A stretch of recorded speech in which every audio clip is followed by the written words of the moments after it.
Gak ada minum kah?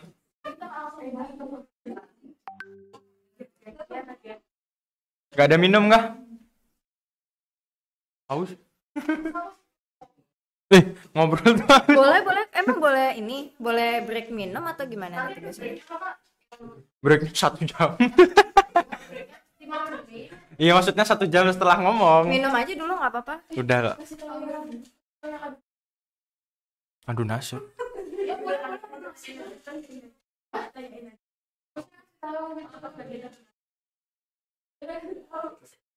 Kakaknya orang mana? Aku lahir besar di Denpasar, tapi orang tua aku Jawa. Jawi. Enggak juga. Iya. Banyak. Temanku dulu SMA juga di Albana, angkatanku. Sekarang dia kerja di Kementerian Keuangan. Dia masuk STAN. Stan, siapa ya? Siapa ya?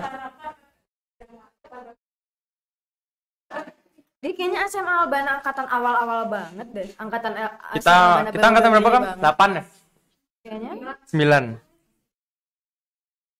aku masuk SMA tahun berapa ya?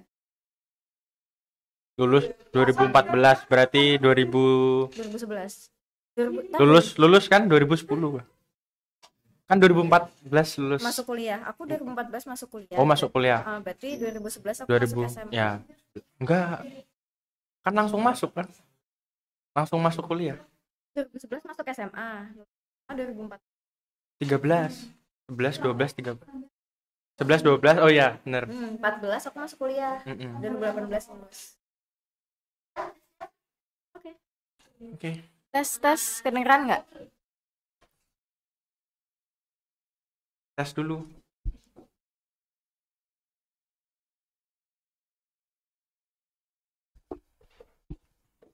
Udah.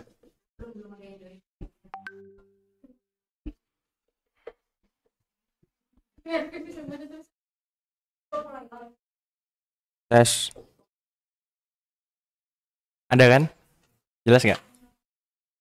Tes kedengeran suaranya?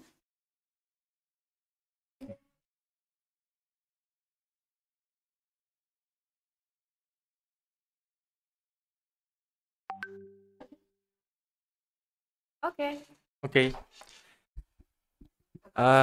Assalamualaikum warahmatullahi wabarakatuh. Selamat datang. Terima kasih sudah hadir pada pagi hari ini yang sangat cerah dan semoga podcast episode 3 yang berjudul Jauhi yang toksik, dekati yang asik, berjalan dengan lancar.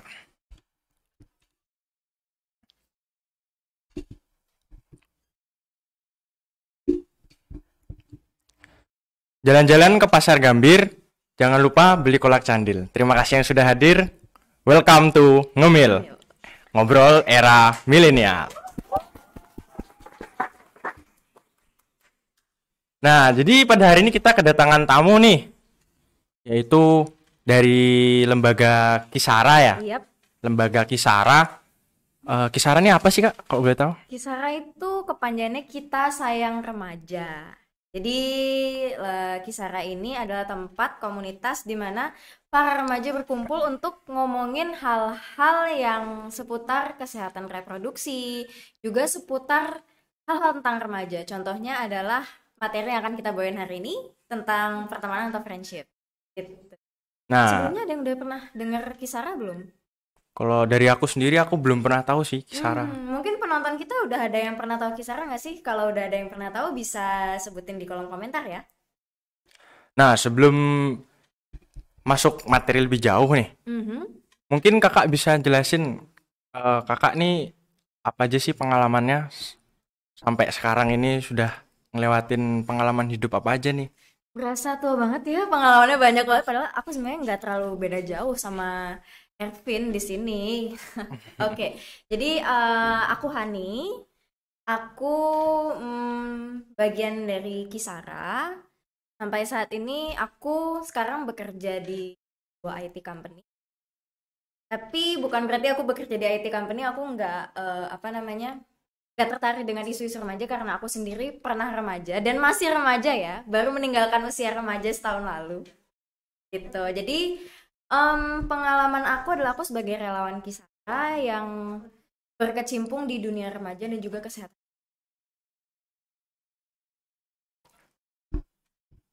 Kalau boleh tahu, Kisara nih dari apa sih?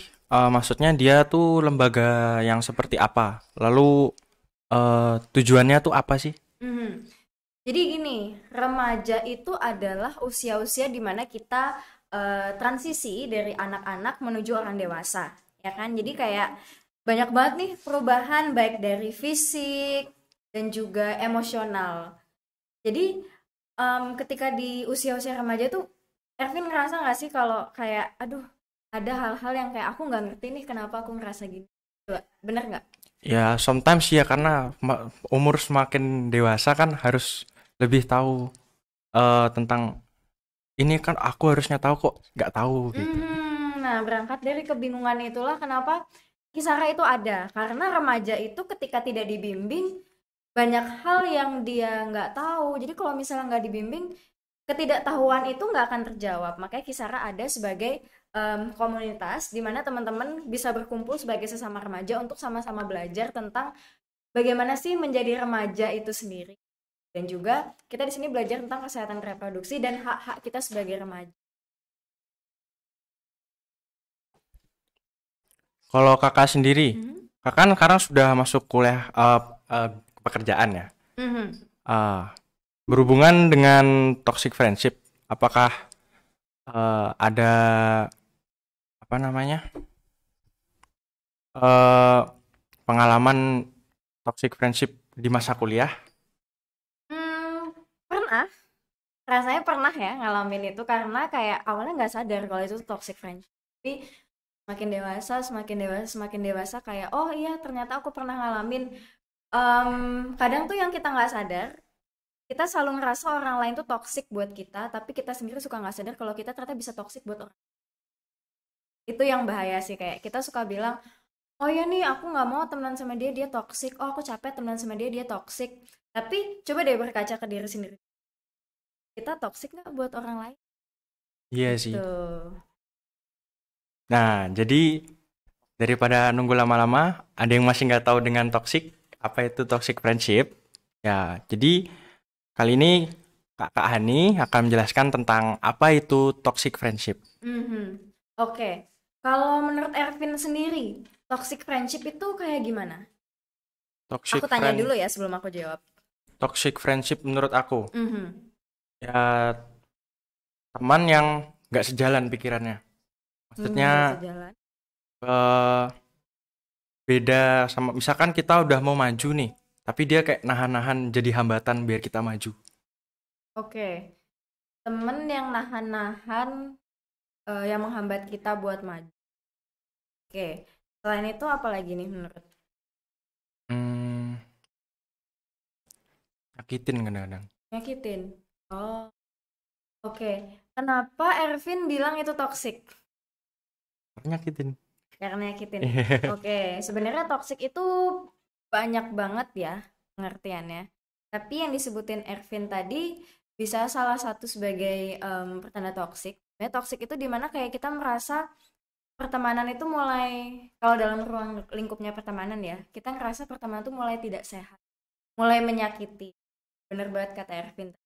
Satu contohnya adalah kayak orang teman yang menghalangi kita buat sukses, terus kayak atau kita sendiri secara nggak sadar kayak ngerasa iri sama dia udah aku, terus dipuji banyak orang, kok aku nggak kayak gitu ya.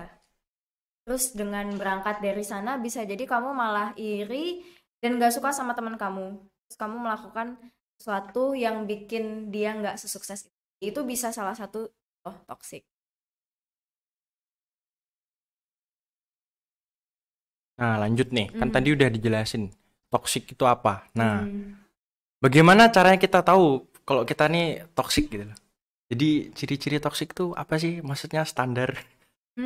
Sebenarnya nggak ada standar baku ya toxic itu kayak gimana, tapi ketika dalam suatu hubungan baik pertemanan karena kita ngomongnya ketika di pertemanan itu udah kita ngerasa kayak aduh temenan bukannya malah bikin happy, kok malah bikin sedih ya. Terus ketika kita ngumpul sama temen, bukannya kita ngerasa refresh, malah kita semakin terpuruk. Nah itu ngerasa pasti udah ada yang nggak beres tuh.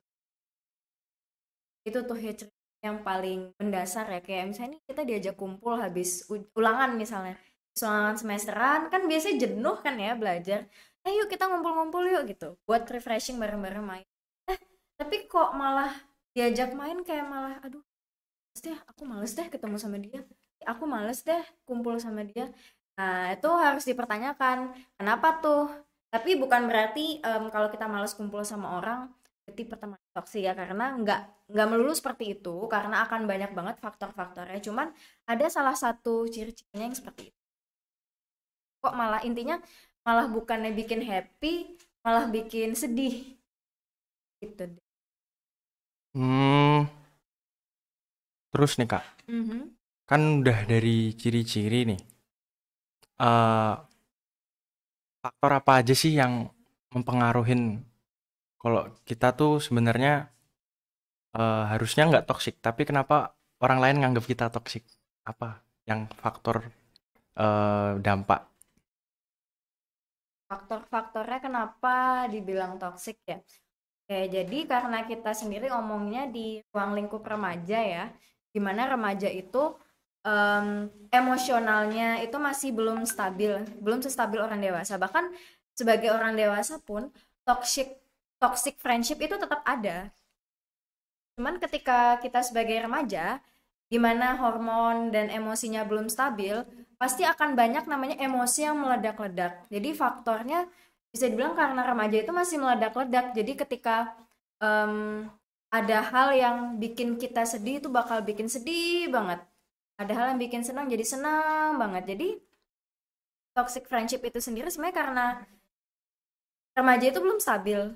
Bisa dibilang seperti itu, tapi bisa jadi karena banyak faktor-faktor lain kayak iri hati, terus merasa orang lain banyak dukungan kok kita nggak didukung. Jadi Ya emang benar. awal mulanya adalah karena iri sih, dan juga faktor-faktor lain, misalnya faktor etikal, faktor keluarga juga banyak banget faktor.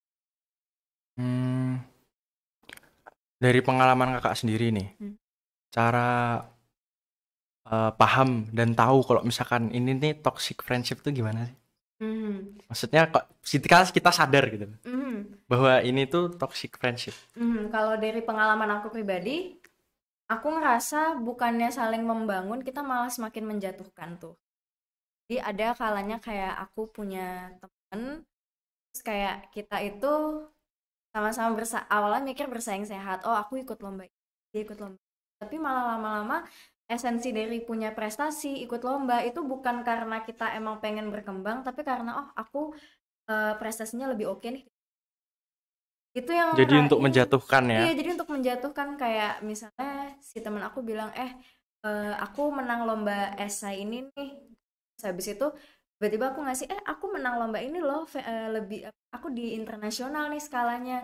Jadi kayak ngerasa bukannya memuji teman aku karena dia udah berhasil memenangkan lomba, kayak wow hebat banget kamu bisa menang lomba padahal kamu capek kuliah begini-begini, bukannya gitu malah menyaingi dengan prestasi sendiri gitu. Itu bukannya membangun, itu malah jadinya kayak saling menjatuhkan, jadinya kayak sakit hati, terus jadi kayak iri, ih kok dia bisa gitu aku nggak bisa gitu, seperti itu. Jadi kayak itu kan jadi menyakitkan ya, bukan saling membangun. Itulah akhirnya toxic friendship itu terjadi di situ. Nah, kan tadi tuh faktor dari diri sendiri kan adalah rasa iri. Nah, apakah ada kita toksik tapi karena faktor lingkungan? Bisa karena lingkungannya misalnya gak sehat ya. Kayak contohnya adalah persaingan tadi tinggi itu, kayak oh si nggak usah ngomongin prestasi deh, ngomongin yang lain aja. Si A sekarang iPhone 12, punya aku masih yang versi lama nih. Ada loh yang iri karena materi kayak gitu. Atau misalnya si A pacarnya cantik banget kok aku nggak, atau si B kalau ulang tahun disurprisinnya meriah banget, kadonya banyak banget kok aku nggak. Itu bisa bikin, karena pertemanan itu sendiri itu jadinya bukan saling support tapi saling berlomba-lomba mana yang paling bagus, mana yang paling. Kira-kira ada nggak sih yang pernah ngerasa iri karena seperti itu? Ada enggak ya? Ada enggak? Enggak. Ada teman-teman yang nonton podcast ini Nonton sekarang? ada enggak? Wih. Nah, kan tadi udah dari lingkungan ya. Ada nggak sih kayak misalkan seseorang, dicap, kamu kok toksik. Nah, sebenarnya dia nggak toksik gitu. Temannya yang mengecap dia toksik. Menurut kakak gimana? Banyak ya yang kayak gitu zaman sekarang. Iya. Banyak banget. Jadi kayak sebenarnya dia berteman ya udah bagus baik gitu. Tapi karena ada satu teman yang punya suara, kamu nyuarakan ini loh, ini jelek, ini toksik. Jadi kayak dia dipandang oleh orang lain, oleh teman pertemanan itu dia toksik, padahal sebenarnya enggak. Oke. Ini mau dilihat dari sudut pandang siapa dulu? Sudut pandang yang dituduh toksik atau yang menuduh toksik? Yang dituduh. Yang dituduh toksik. Oke. Nah, sekarang gini deh, aku balikin lagi. Kalau misalnya Ervin rasa dirinya tidak toksik tapi dituduh toksik. Yang menunjukkan bahwa sebenarnya nggak toksik. Menunjukkan bahwa Iya. bete nggak sih dibilang toksik padahal sebenarnya Asli bete ya sih. kan, bete kan. Nah, balik lagi ke perbincangan awal kita. Kalau ujungnya udah menyakiti diri sendiri, berarti kan itu udah nggak bagus. Kalau misalnya udah tadi dituduh, lo toksik deh, padahal sebenarnya nggak toksik. Itu kan berarti di pertemanan itu sendiri udah nggak bagus, udah toksik itu sendiri. Nah, itu apa yang harus kita lakukan kalau kita dituduh toksik? Banyak banget ya. Kayak mungkin ada yang bakal membuktikan kalau aku nggak toksik loh, sebenarnya aku baik, aku gini. Cuman seringkali ada kalanya kalau membuktikan itu butuh usaha, butuh effort kan. Pastinya kayak rasa capek kalau misalnya ternyata tidak ini orang-orang tidak menggubris dan udah termakan gosip, si ini toksik, si ini toksik. Jadi harus bener real time. Jadi kayak ada kalanya memang ketika kita dituduh toksik, ada kalanya kita pertama adalah introspeksi diri. Kenapa sih kita dituduh toksik gitu? Karena kemungkinannya ada dua ketika kita dituduh toksik. Satu, memang kita tidak toksik dan itu hanya gosip semata. Kedua, kita toksik tapi kita nggak sadar. Karena manusia itu gini, manusia itu punya banyak sisi. Ada sisi di mana kita sadar kalau misalnya diri kita itu ternyata punya sifat seperti itu. Tapi ada sebutannya namanya blind spot, di mana manusia itu nggak sadar kalau dia punya sisi seperti itu. Udah bawah alam sadar, bawaan. Ada sisi yang kita nggak bisa lihat. Contohnya misalnya anggap aja punggung kita deh. Punggung tuh baru bisa dilihat kalau kita ngaca misalnya. Nah, ternyata manusia itu punya sisi blind spot yang dia nggak sadar dia punya. Jadi mungkin itu balik lagi. Ada dia memang beneran toksik karena dia nggak sadar atau dia cuma dituduh doang gitu. Jadi pertama kita harus introspeksi dulu. Introspeksi diri dulu. Apa sih? Kenapa sih kita dibikin toksik? Kita luangkan waktu sejenak, menyendiri dulu, berpikir kenapa ya seperti ini. Terus setelah berpikir, introspeksi diri, kalau memang terbukti, kita coba memperbaiki diri dulu. Pelan-pelan approach teman. Oh ya, maaf loh ya kalau aku ternyata bikin kamu ngerasa seperti ini. Tapi jujur memang minta maaf itu sulit. Butuh sebuah keberanian untuk mengakui kalau kita salah. Jadi memang yang namanya introspeksi itu butuh banget. Tapi kalau memang kita dituduh, dan sudah banyak banget yang percaya dengan tuduhan itu, mungkin banyak orang yang kayak akan buktiin, enggak, aku nggak toksik loh, aku nggak gini. Tapi ada juga mungkin yang bilang, oh ya let it be aja gitu. Kayak karena sesuatu yang benar itu pasti akan terungkap, sedangkan sesuatu yang salah, yang jelek-jelek, kayak misalnya ada peribahasa bangkai mau disembunyiin pasti kecium juga baunya kan. Pasti ya, akan ada dimana kalau kebohongan itu terungkap gitu. Jadi kayak mungkin kalau misalnya kamu udah capek membuktikan diri kamu sendiri kalau kamu nggak toksik, udah stop aja, nggak apa-apa. Karena daripada kamu membuktikan diri kamu nggak toksik yang awalnya bersih terus membuktikan jadi capek, malah bikin kamu ya capek sendiri jatuhnya kan. Capek sendiri. Hari-hari toksik. Jadi lebih baik cari hiburannya lain atau misalnya cari kegiatan lain yang menurut kamu memang bisa menyenangkan diri kamu dan juga bermanfaat buat kamu daripada usaha membuktikannya itu ternyata malah bikin kamu capek dan menyakiti diri. Nah, kan sekarang nih aku kan belajarnya daring nih kak. Nah, kan beda sama kakak dulu yang hari-hari ketemu. Nah, eh toxic tuh lebih pengaruh nggak sih ketika daring sama enggak? Maksudnya kan kita tahu aslinya, sama daring kan nggak pernah ketemu. Oke. Nah, menurut Ervin nih, yang sekarang daring, kira-kira temenan dan kumpul-kumpul itu lebih susah ketika kamu lagi daring atau daring? Daring sih. Daring, kenapa? Karena kok laring kan kayak ada wajibnya di sekolah, ya udah pasti kan bareng gitu. Ngumpul, mau belajar memang udah diskusi gitu. Jadi sebenarnya ketika daring itu memang suatu hal yang baru, apalagi karena pandemi seperti ini ya. Jadi kayak kalau biasanya kita ketemu, kita bisa lihat orang gimana bahasa tubuhnya mereka, gimana mereka berekspresi, Jadi kelihatan ya.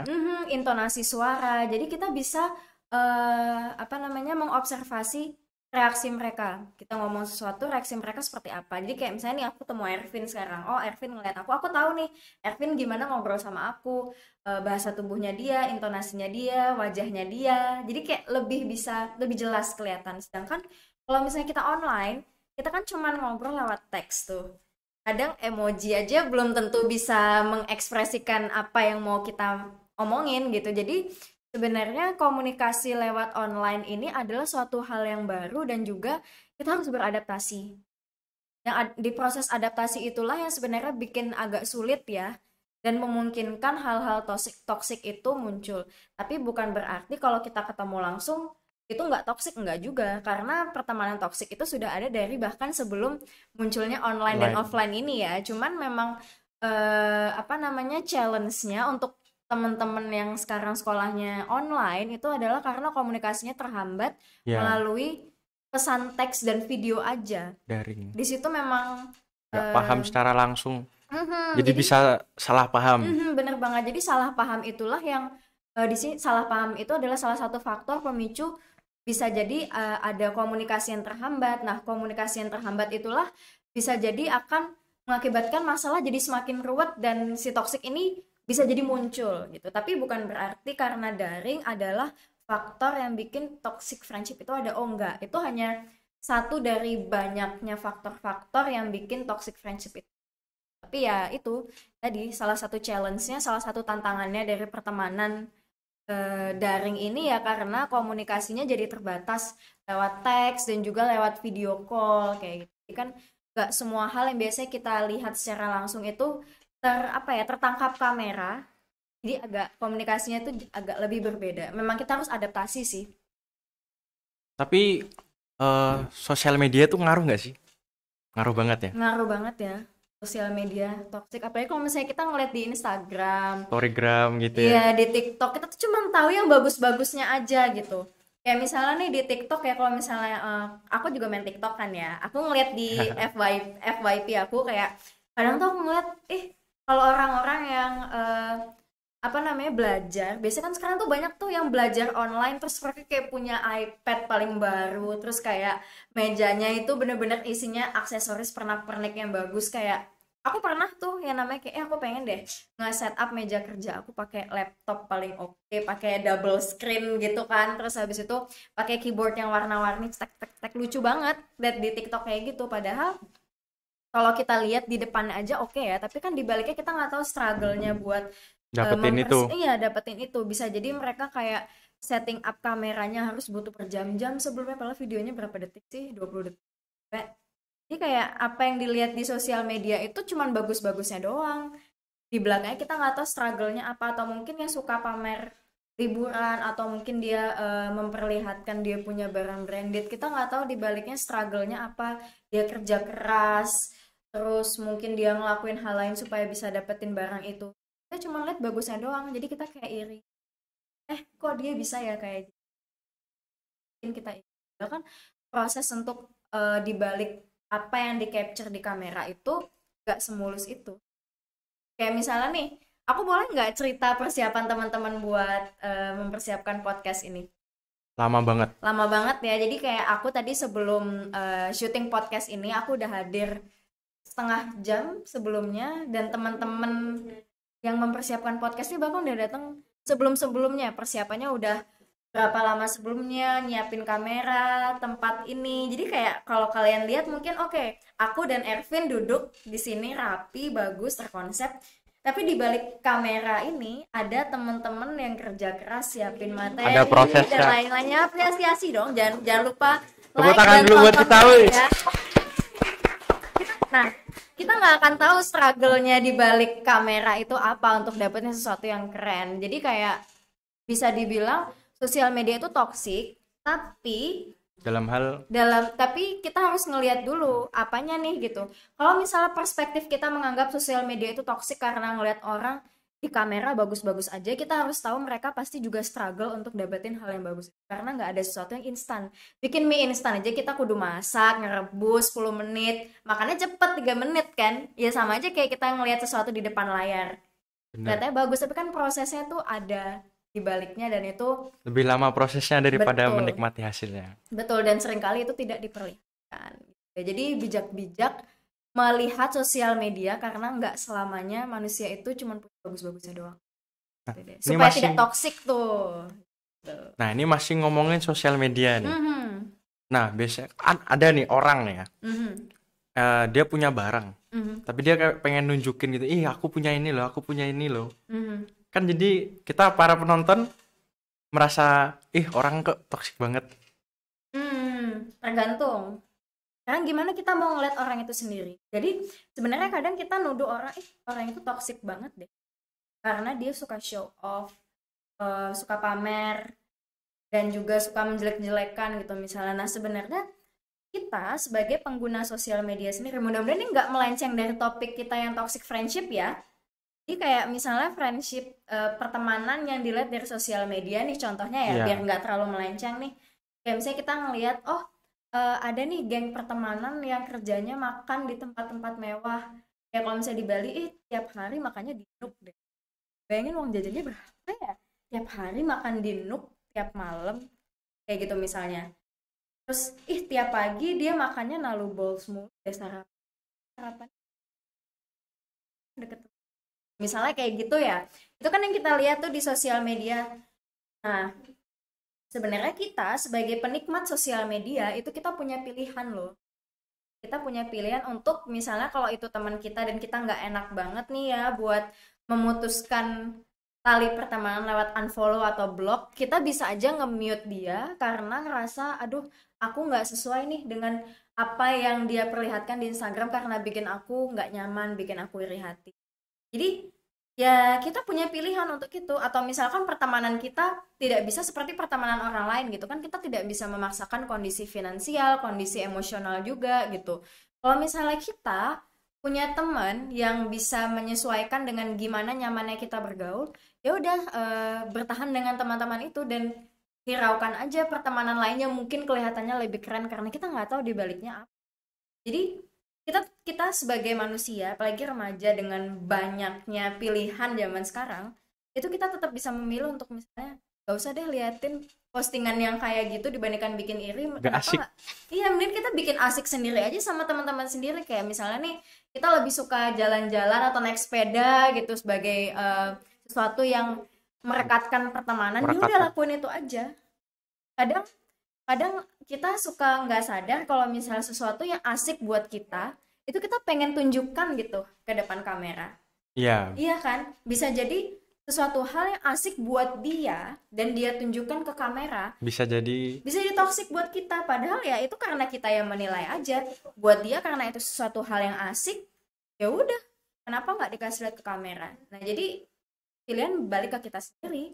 Kalau kita merasa dia toksik, coba introspeksi, balik lagi ke poin awal, dan juga kita punya pilihan untuk tadi mute, unfollow, unblock gitu misalnya. Nggak hapus media sosial. Boleh kalau mau hapus sosial media buat istilahnya detox ya.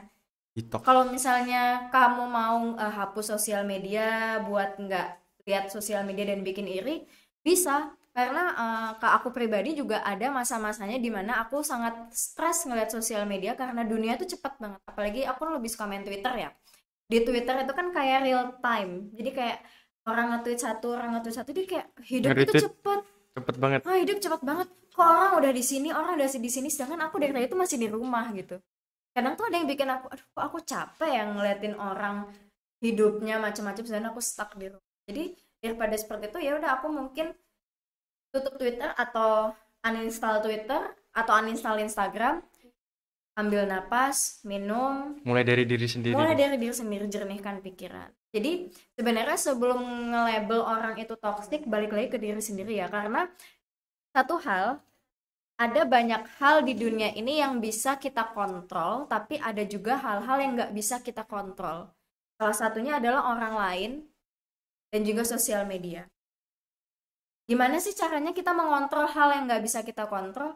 Ya udah balik lagi ke diri sendiri. Misalnya ngerasa pertemanan itu toksik, ya udah kita introspeksi diri, lihat dulu apakah kita bisa benar-benar menghadapi ini atau enggak. Atau misalnya kalau sosial media tadi, ya udah tutup sosial medianya atau uninstall, cari udara seger. Yang penting adalah self control. Biarin hal yang nggak bisa kita kontrol, ya udah let it be gitu. Karena mending fokus ke hal-hal yang bisa kita kontrol aja supaya kita lebih get a grip of ourselves. Jadi kayak lebih sadar gitu kalau sebenarnya kita masih baik-baik saja tanpa harus mengontrol hal-hal yang nggak bisa kita kontrol.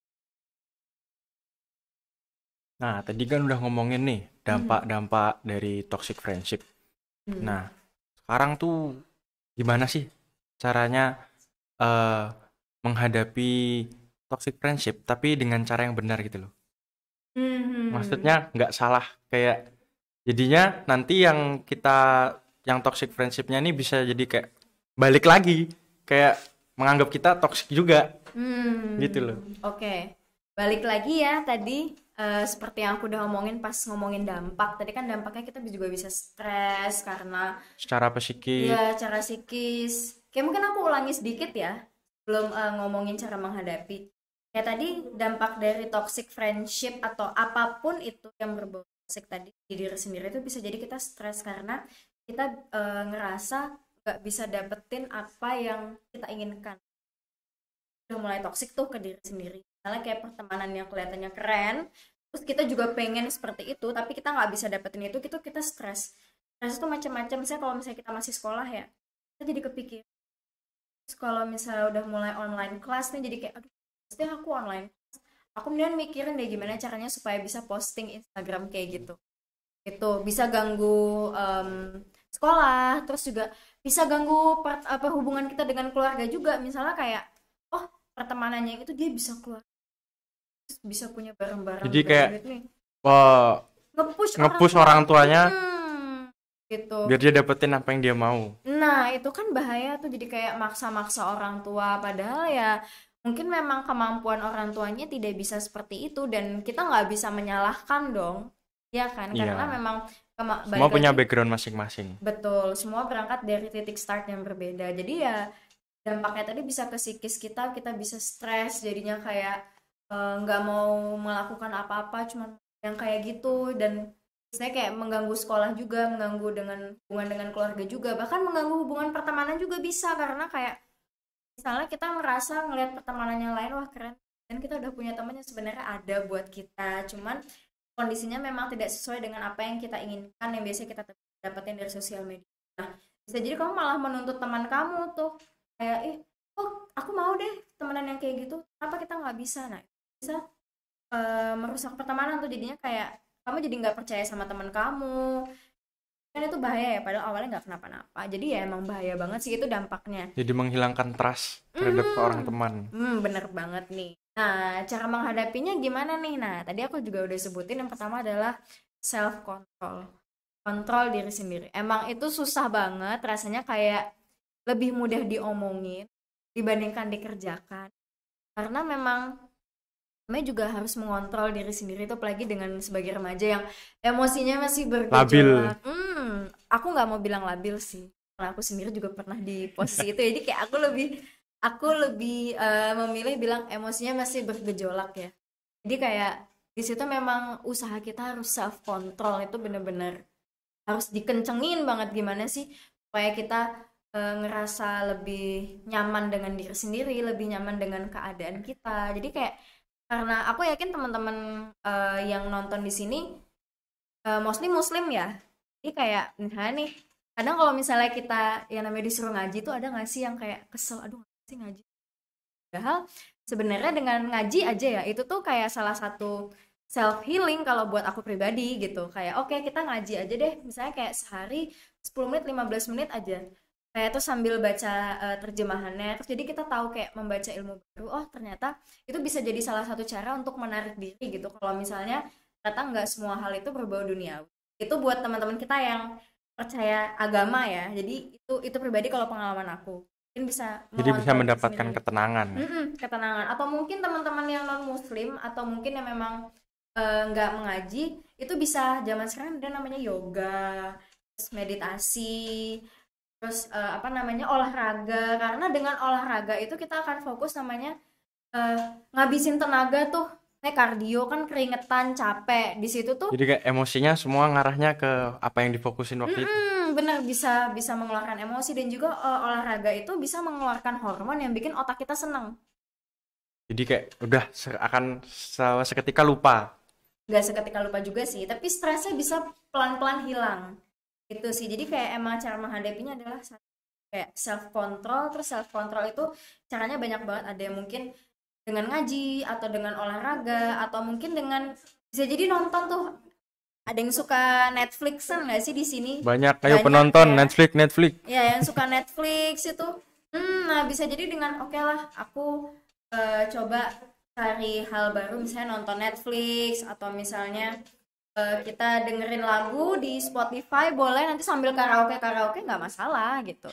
Istilahnya kayak self control itu gimana caranya kita bikin happy diri kita sendiri dulu tanpa merugikan orang lain. Itu sih yang pertama. Nah, kalau buat Ervin sendiri nih, kira-kira gimana caranya kamu buat bikin diri kamu seneng tanpa merugikan orang? Senang tanpa merugikan orang lain. Yang balik lagi tetap diri sendiri juga sih. Kita maunya apa, ya udah lakuin gitu. Gak usah nunggu-nunggu, gak usah dengerin apa yang mereka butuhin. Ya udah, yang penting kita menempatkan orang itu di tempat yang benar dan tidak mengganggu gitu loh. Apa yang kita lakuin, ya udah apa aja. Pastinya positif dong. Bener Yang banget. penting tuh positif. Bener. Jadi cara menghadapi toxic friendship itu sendiri adalah dengan jadi positif. Selain kontrol diri tadi, itu dengan jadi positif. Kan banyak banget tuh cara. Misalnya kayak dengan cara nggak memperdulikan, tapi bukan berarti kita kayak nggak peduli gitu ya. Jadi kayak, bener. Menempatkan di tempat yang benar yang. Nah itu, atau mungkin kalau ngerasa suatu lingkungan terlalu toksik, kita bisa keluar dari lingkungan pertamanya itu dan cari temen yang mungkin lebih cocok sama kita. Kan kita kadang, kita semua nih masih remaja ya, jadi kayak waktu masih panjang dan banyak banget hal-hal yang bisa dieksplor. Misalnya kamu masuk dalam klub sepeda nih, tapi aku nggak bilang kalau klub sepeda itu toksik, nggak. Ini misalnya contoh aja, misalnya kamu masuk klub, aduh aku nggak cocok nih di sini gitu. Gak apa-apa kalau mau keluar, mungkin kamu bisa cari klub olahraga lain kayak basket atau bola gitu. Ternyata di klub basket atau bola lebih cocok sama kamu. Itu kan berarti kamu adalah salah satu cara untuk cari teman yang lebih baik di versinya kamu. Gitu.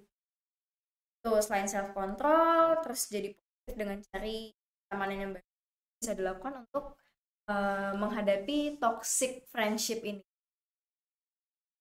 Tapi dengan jadi positif, kita nggak perlu mencari teman yang baik, kita bisa membuat teman yang baik. Iya, benar. Dengan jadi positif itu biasanya akan menarik hal-hal yang positif juga. Jadi kayak ada sebutannya namanya kayak law of attraction. Jadi kayak hukum tarik menarik. Biasanya kalau kita berpikir positif, insya Allah tuh bakal menarik hal-hal yang positif juga. Tuh, percaya aja sih. Kadang kalau misalnya kita negatif itu kayak istilahnya kayak memanifestasikan hal-hal yang negatif itu akan muncul. Jadi kadang kita suka overthinking ya. Overthinking. Padahal yang sebenarnya nggak terjadi juga gitu. Gitu. Jadi kan lebih baik kita coba memanifestasikan hal-hal yang positif yang siapa tahu akan datang juga gitu. Tapi bukan berarti memang kalau misalnya kita terus memanifestasikan hal positif kayak yang negatif itu kemungkinan gak datang, enggak. Pasti tetap ada kemungkinan itu. Realistis. Tapi tetap kita harus realistis karena kemungkinan itu selalu ada. Tetap positif itu adalah hal yang penting. Nah, tadi udah kakaknya menjelaskan cara menghadapi toxic friendship dan bagaimana mencari teman yang baik. Nah, sekarang nih kak, solusi buat teman-teman yang lagi menonton nih, solusi menghadapi toxic friendship tuh gimana sih solusinya? Nah, sebenarnya cara-cara menghadapi toxic friendship tadi sudah menjawab solusi dari gimana sih caranya supaya kita nggak terjebak dalam toxic friendship gitu. Pertama adalah self control, gimana kita mengontrol diri kita supaya kita tidak terlalu terpengaruh dalam hal-hal yang toxic itu sendiri. Karena sebenarnya kata-kata toxic itu menurut aku kayak overrated banget ya. Kayak kita tuh sering banget menggunakan kata toxic tapi nggak dalam tempat yang Tepatnya. seharusnya gitu. Jadi kayak jatuh apa? Jadinya menjatuhkan. Jadi kayak satu hal yang Jadi belum tentu kayak toxic, ofensif. di suatu hal yang belum tentu toxic jadi dibilang toxic hanya karena itu membuat kita nggak nyaman gitu. Jadi kayak ya balik lagi supaya tidak terjebak kata-kata toxic itu sendiri yang seringkali overrated, kita harus tetap self control, kontrol diri kita sendiri. Oh gimana supaya cara kita positif dan tidak merugikan orang.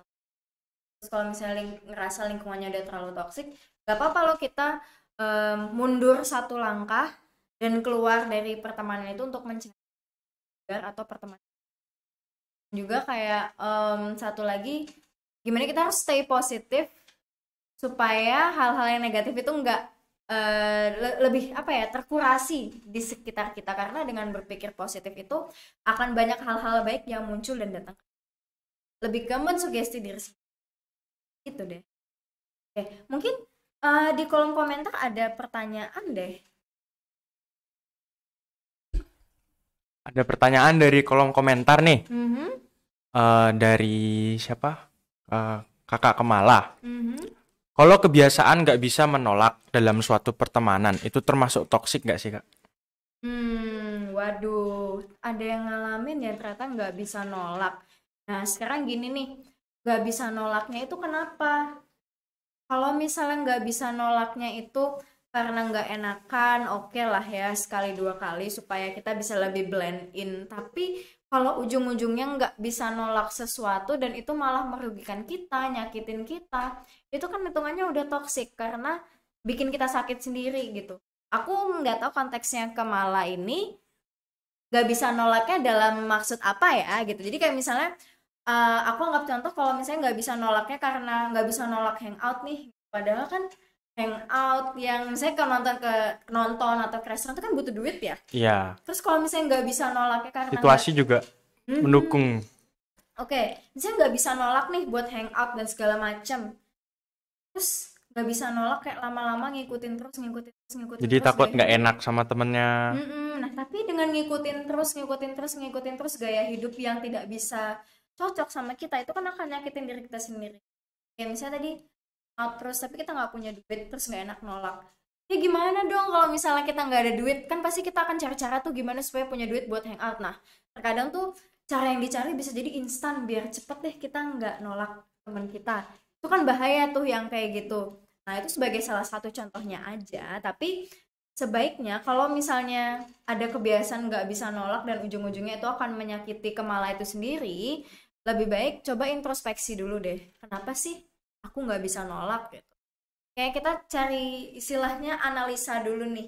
Kayak kita cari tahu kenapa ya Kemala kok nggak bisa nolak permintaan teman gitu. Apa yang bikin Kemala nggak bisa nolak? Kayak setelah tahu alasannya kenapa Kemala nggak bisa nolak, setelah cari tahu penyebabnya apa, kita bisa cari tahu nih solusi dari penyebab itu sendiri gitu. Dan kalau misalnya memang pertemanan sejati ya, pertemanan yang baik, Pasti aku bakal yakin menghargai. pasti bakal menghargai dan mengerti. Gitu deh. Jadi Semoga meskipun menjawab ya Kemala. Gimana? kalau menurutku sih ya kayak gitu. Jadi kita juga harus tegas gitu loh. Kita juga punya pendirian. Itu juga yang bikin kita terhindar dari toxic friendship ini kalau menurut aku sih. Iya bener banget. Mau kita kayak gimana pun kita punya pendirian. Kalau yang namanya teman baik ya, teman sejati pasti mereka bakal ngertiin dan bantu kita gitu. Iya bener banget. Jadi sebenarnya dengan berani menolak itulah kita jadi semakin tahu ya kualitas pertemanan kita tuh seperti apa gitu. Bener banget apa kata Evan tadi, dengan menolak siapa tuh teman kita ternyata malah membantu gitu, semakin erat deh pertemanannya. Jadi ya semakin sih? ngertiin temen juga. Jadi nggak selalu ngumpul-ngumpul terus, kadang-kadang kan nggak ngumpul, ya udah kan menghargai. Dia juga banyak yang dikejar, mungkin dia punya cita-cita, kesibukan sendiri. Dan itu Apalagi juga kalau sukses kan kita sebagai teman juga bangga gitu loh. pertemanan yang sehat adalah ikut bangga ketika temennya juga ikut sukses. Nah, Itu itu. dia. Bukan justru malah sukses tapi menjatuhkan. Nah, itu baru toksik. Gitu Jangan jadi dia. toksik, guys.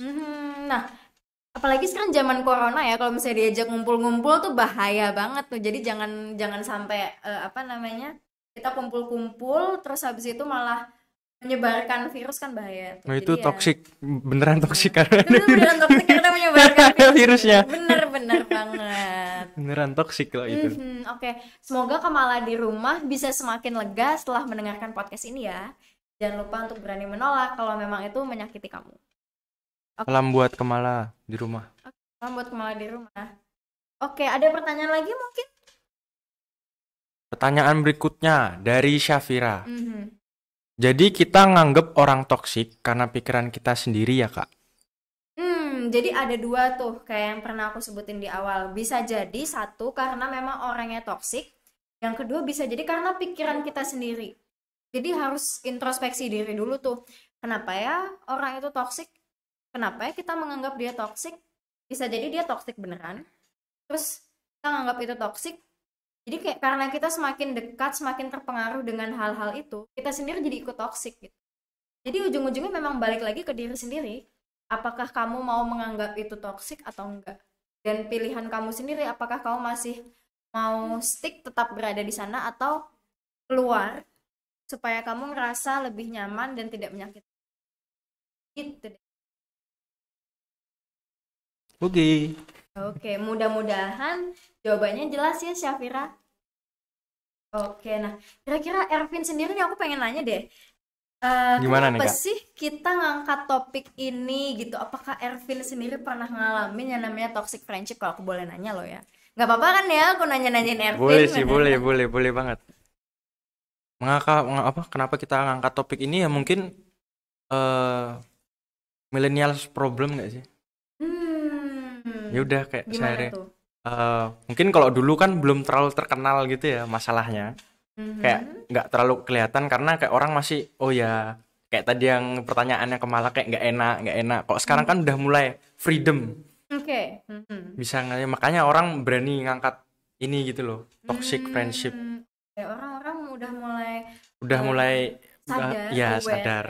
Aware sama mental health, kesehatan mental sendiri, karena kadang pertemanan yang toksik ini sering kali pertemanan yang toksik ini mempengaruhi kesehatan psikis kita sendiri gitu. Jadi kayak ini bagus banget ya karena mengangkat topik ini, dimana kita berarti mulai peduli dengan kesehatan mental sendiri. Nah itu bagus banget teman-teman.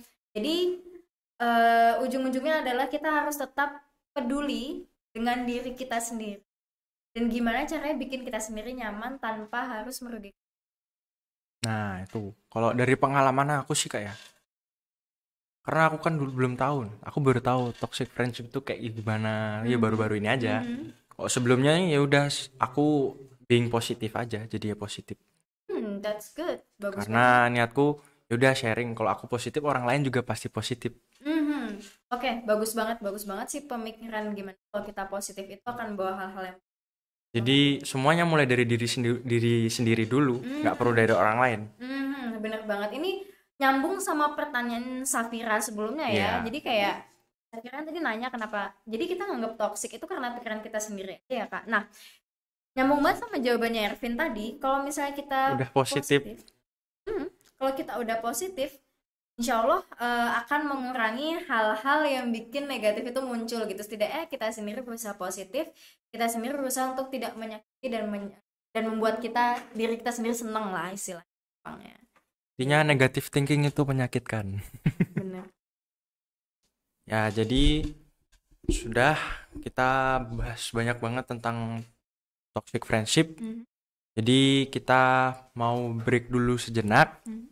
Ya, sampai jumpa di sesi berikutnya. Terima kasih teman-teman. Sampai jumpa di sesi pertanyaan. Bye-bye. Udah. Berapa?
Ya, selamat datang kembali.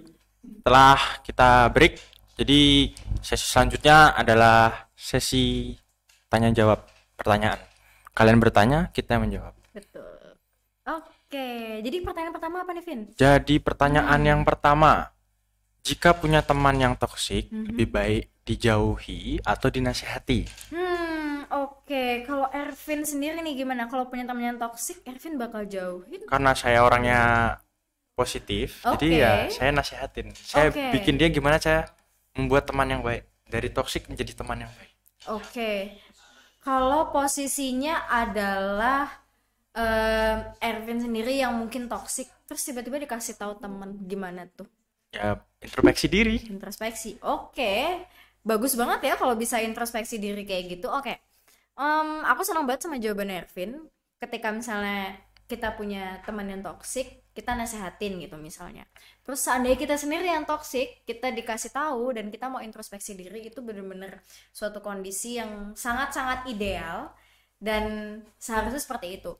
Tapi seringkali di lapangan ketika kita bikin salah, ada nggak sih yang suka kayak defensif, terus kayak enggak, aku nggak ngerasa kayak gitu loh. Coba ada nggak yang kayak gitu teman-teman di sini? Ayo, ada nggak para Ada penonton? nggak gitu? Nah, kadang seringkali kita nggak sadar kalau misalnya kita dikasih tahu, kamu ada salah ini nih, kita suka defensif, kita kayak enggak, aku nggak merasa salah. Nah, itulah kenapa pertanyaan yang tadi, dijauhi atau dinasehati, nah itu kita harus hati-hati nih teman-teman, karena kita harus lihat lagi orangnya kayak gimana. Dan akan sangat bagus seandainya kamu ngerasa memang pertemanan kamu itu patut dipertahankan ya. Itu bagus banget kalau misalnya kamu mau ajak ngobrol teman kamu, curhat lah dari hati ke hati. Jadi kayak daripada pakai kata dinasehatin, kesannya kayak kita Ya menggurui kita menggurui banget ya. banget Heeh. Jadi kita kayak menggurui banget nih kalau dinasehatin. Nah, kenapa nggak kita ajak temen ngobrol, itu ngobrol? sharing. Bener banget, sharing. Jadi kayak kamu bilang nih apa yang kamu rasain gitu. Sebelumnya aku mau cerita nih, pertemanan kita yang begini-begini bikin aku merasa seperti ini. Nah, Jadi keterbukaan ya. saling terbuka, percaya sama teman kita. Nah, dengan cara ngobrol dari hati ke hati itu, kita akan lihat nih, apakah dia menerima omongan kita dan jadi introspeksi diri, atau malah ternyata dia defensif dan playing victim, nyalain kamu. Nah, kalau misalnya dia ternyata membuka diri dan bilang, oh iya, aku juga mungkin merasa seperti itu. Jadinya dengan dia merasa seperti itu dan kamu pun sudah jujur dengan apa yang kamu rasakan, itu akan bagus banget di pertemanannya. Jadi kayak kamu bisa istilahnya kayak menata ulang dari awal, mana sih yang harus diperbaiki dari hubungan kita gitu. Jadi daripada dinasehatin, mungkin lebih ke sharing ya. Tapi kalau misalnya teman kamu defensif atau mungkin justru malah kamu yang bikin pertemanan itu toksik, selain introspeksi diri mungkin ada kalanya saling menjauh dulu adalah salah satu. Saling memberi waktu. Iya, benar, bicara. saling memberi waktu. Itu adalah cara yang tepat supaya mungkin Sang mengerti dulu diri sendiri dulu deh, mungkin mikir, oh aku ternyata begini efeknya ke orang lain, dan mungkin itu pun juga buat dia mikir ya kayak oh mungkin ternyata efek aku buat orang lain seperti ini nih. Nah, jadi setelah kita saling terbuka dan menjauh satu sama lain untuk sementara, mungkin bisa dipikir nih apakah kita sebaiknya lanjut berteman atau tidak gitu. Jadi nggak mentah-mentah langsung aja kasih tahu dia yang benar atau enggak, atau tiba-tiba langsung jauhin, nggak gitu ya mainnya, karena ini kan namanya pertemanan. Jadi pertemanan itu kan dua arah, tidak bisa kita langsung ngejudge gitu aja. Tetap akan harus ada komunikasi dua arah di mana kita meluruskan masalahnya dulu gitu deh. Nggak bisa langsung dijauhi atau langsung dinasehatin, nggak gitu. Jadi kalau udah introspeksi, oh iya ya.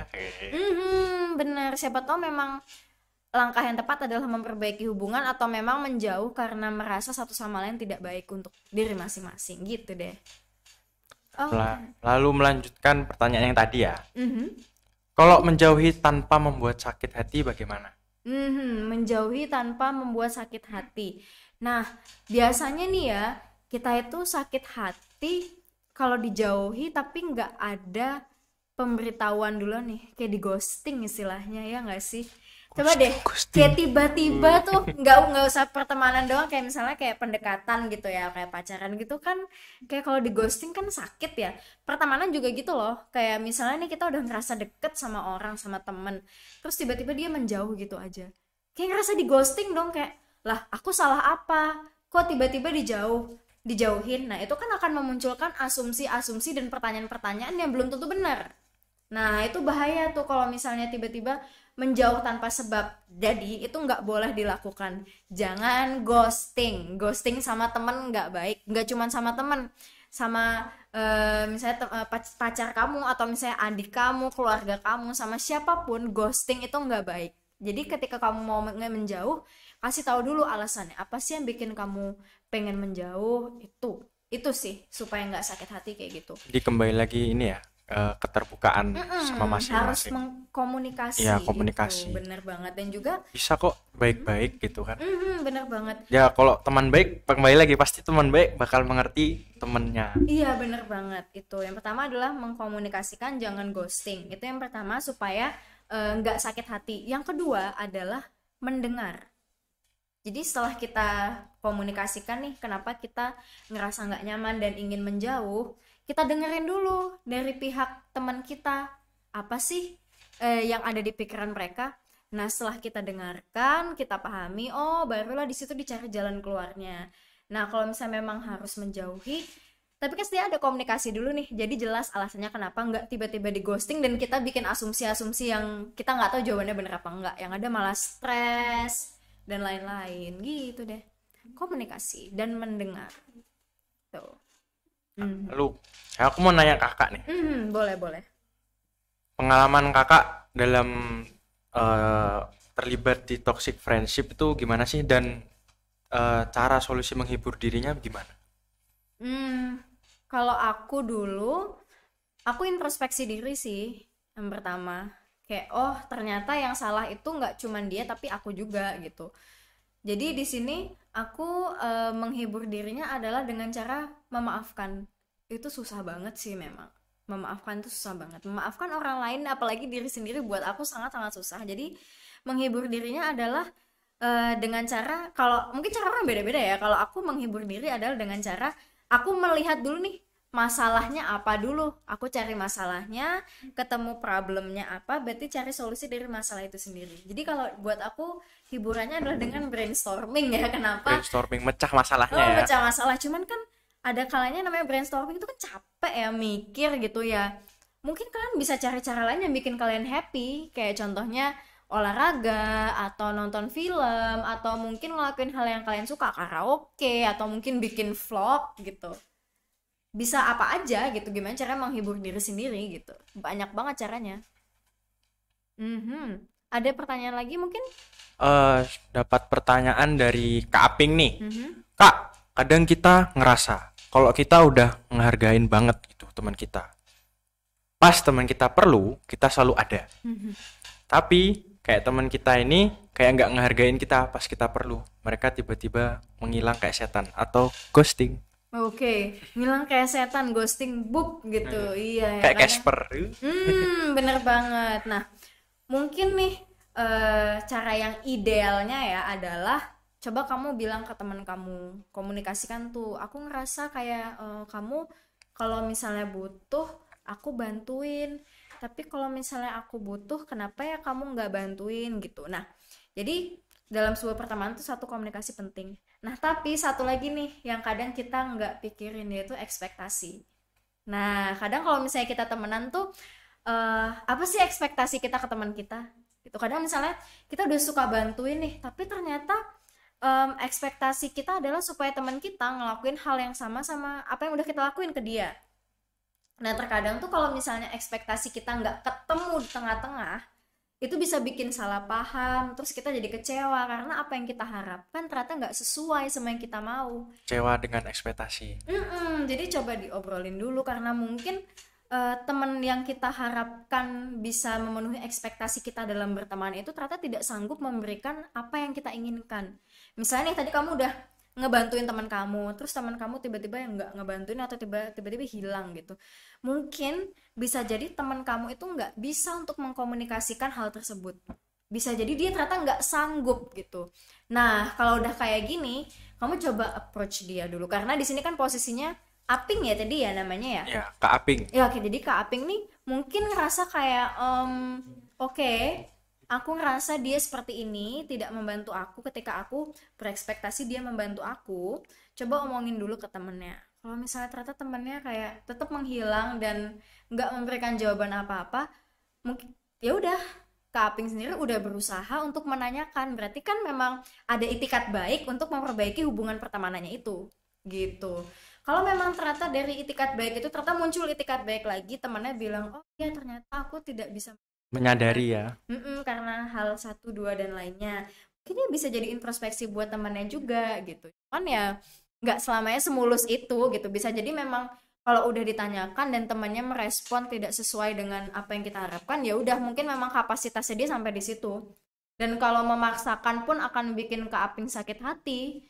Ya udah lebih baik mundur aja gitu. Jadi balik lagi dengan temennya reaksinya gimana, terus kalau misalnya memang positif ya itu bagus banget, tapi kalau memang reaksinya negatif ya balik lagi ke Kak Aping, apakah Kak Aping mau meneruskan untuk approach temannya ini mendekati terus sampai bikin pertemanannya baik atau mungkin memilih untuk mundur, itu nggak apa-apa, itu balik lagi ke Kak Aping sendiri. Jadi ekspektasi, komunikasi, mendengarkan itu penting banget. Jadi kayak kalau misalnya Arvin nih contohnya dalam pertemanan tuh apa sih ekspektasi yang Ervin mungkin harapkan dari temennya? Kayak misalnya Ervin ngasih apa, terus Ervin temennya bisa ngasih apa? Karena kan pertemanan itu namanya simbiosis mutualisme ya, saling menguntungkan. Menguntungkan, Gitu. nggak menjatuhkan. Betul banget. Yang sehat itu seperti tidak saling menjatuhkan. Kalau menurut aku sih aku nggak berekspektasi banyak sih ya, buat temen. Yang penting kita menghargai dan dia juga menghargai kita gitu. Nah itu dia, mungkin Bener banget kata Ervin tadi, jangan terlalu banyak ekspektasi apalagi sama orang. Itu dia. Jadi kayak dengan apa namanya, cukup saling menghargai, saling mendukung, itu kayaknya udah sangat bagus banget ya. Udah banyak banget, luas banget efeknya. Bener banget. Jadi kalau misalnya kita ekspektasi ketinggian ke teman kita dan ekspektasi itu tidak ketemu, kita bakal kecewa dan ujung-ujungnya anggap toksik nih hubungannya ya. Padahal belum tentu temennya yang toksik, bisa jadi karena kitanya berekspektasi berlebih sama teman kita atau orang lain. Itu deh. Jadi bener banget kata Ervin tadi. Jadi ya udah ngikutin apa teman kita gitu loh, nyesuaiin juga.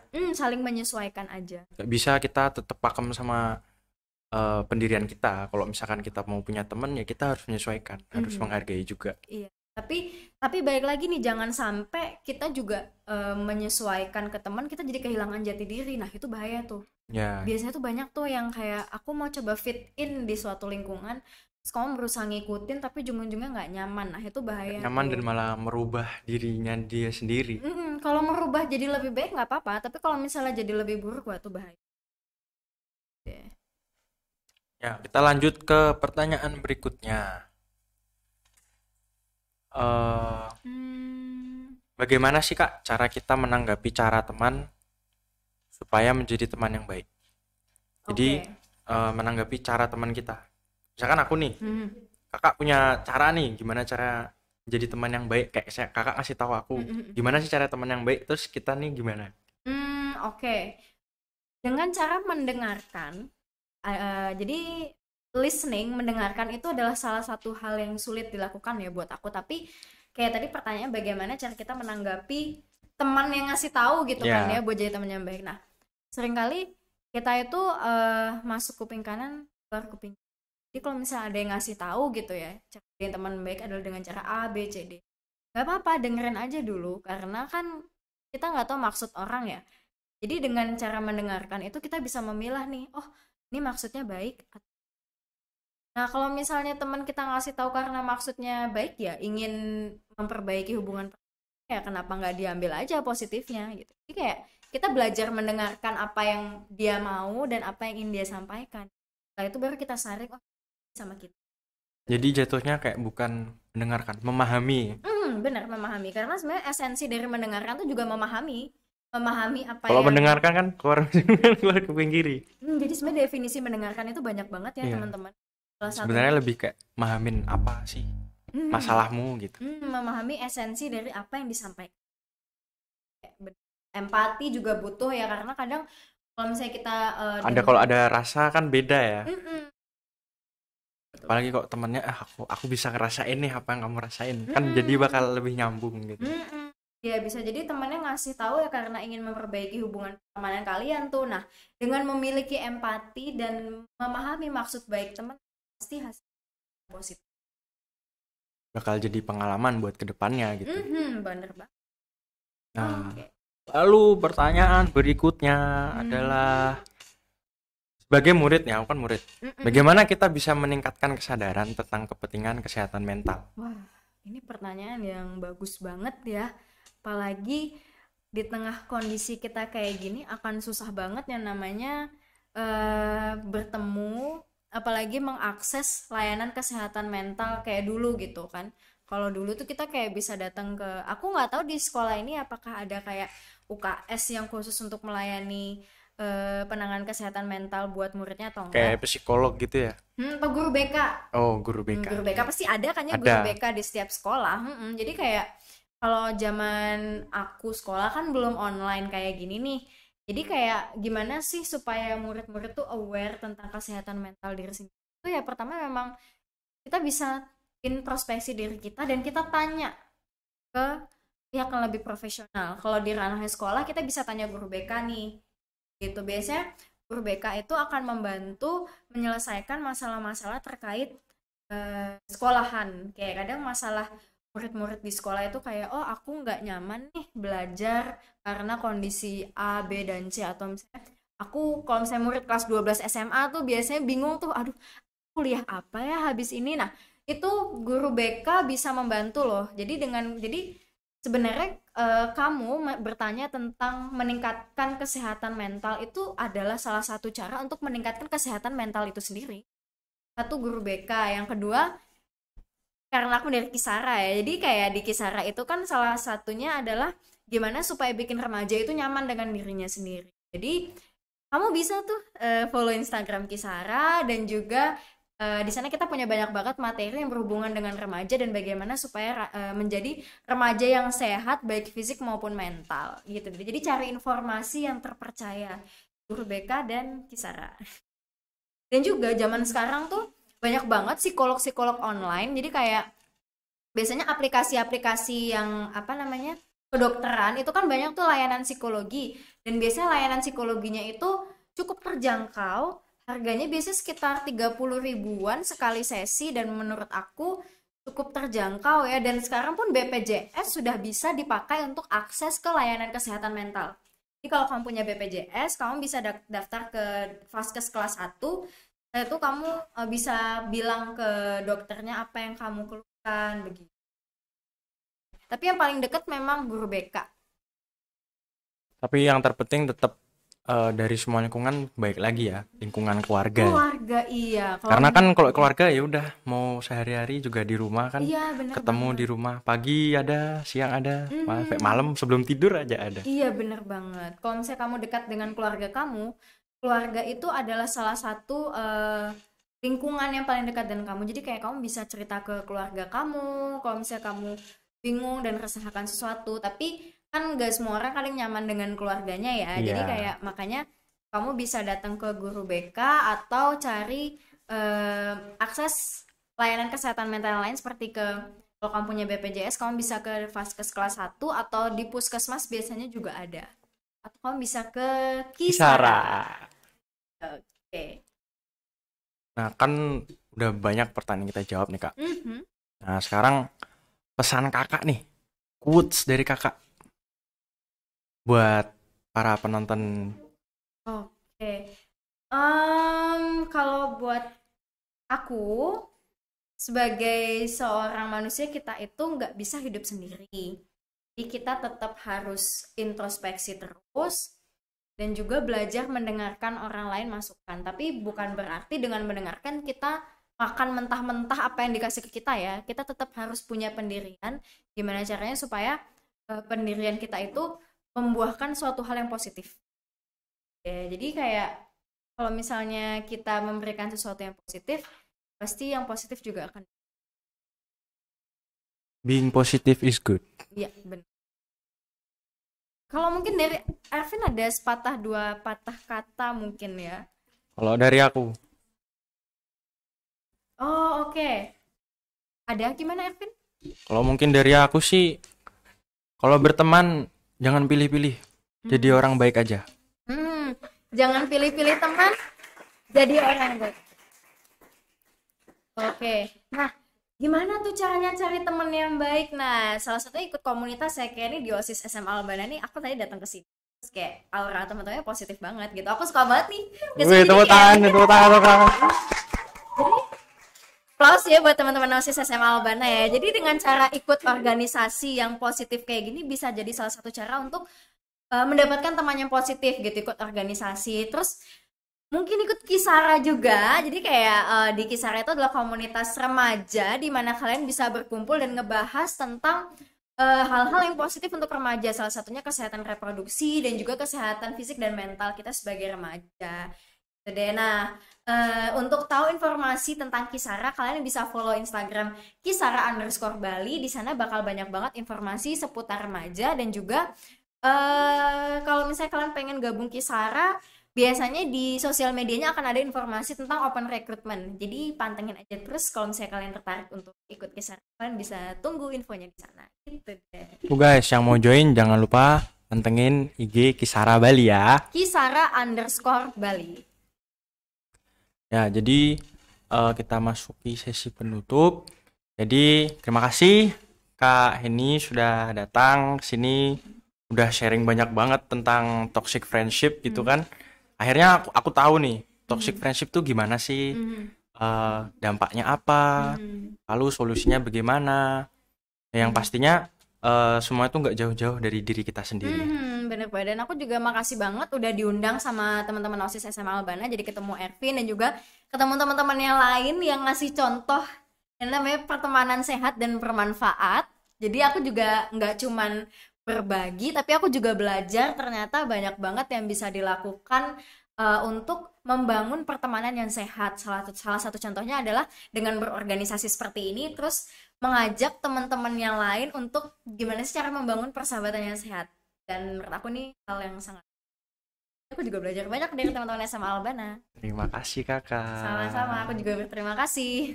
Jadi buat penonton, terima kasih sudah berpartisipasi, sudah bertanya banyak banget. Kasih love-love di live juga. Mantap. Tepuk tangan buat penonton.